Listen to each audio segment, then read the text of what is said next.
I'm Jake Kazdal, the creative director and art director on Song in the Smoke Rekindled. I'm Colin Williamson. I'm the tech art director at 17-Bit.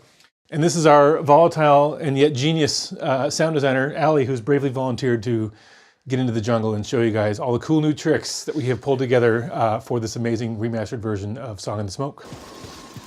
Boy, sure looks better than the old one. It sure does. My gosh. We spent a lot of time in lo-fi, and now we have moved deeply into hi-fi. The point is, we were able to up-res everything. I mean, there's so much more powerful, so much more raw power available on the PS5. But with the kind of expanded runway we had for this thing, we were able to go in and add a bunch of stuff that was either new or had been sort of played with before, but we sort of ran out of time and weren't able to kind of capitalize on completely. And so this really is more than a remaster. It's also sort of the ultimate version of the game. So fortunately, we got to work on the headset has head rumble. Whenever you step underneath a waterfall, it just kind of wobbles your head around and plays effects on when you jump into the water, which is really kind of compelling. Yeah. The sense controllers are fantastic. When you pull the bow back, you can really feel the struggle of the arrow in the bow. This game was designed over a long course of time. You know, it was a long production. Great partners gave us, the opportunity to give us a lot of time and effort into this thing.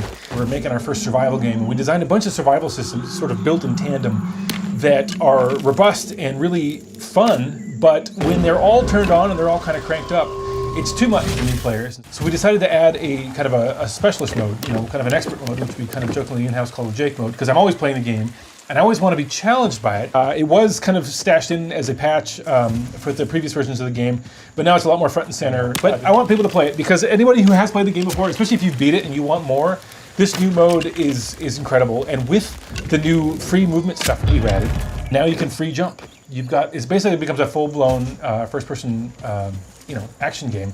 Right, because before we had a teleport mode, but a lot of people felt that really took them out of the whole VR experience. Combat actually really changes against some of the harder enemies because you can kind of scramble really quick, and you can jump around and jumping in the air and smashing guys. It's like there's a whole new element of sort of intensity and combat action to the game, which is really cool.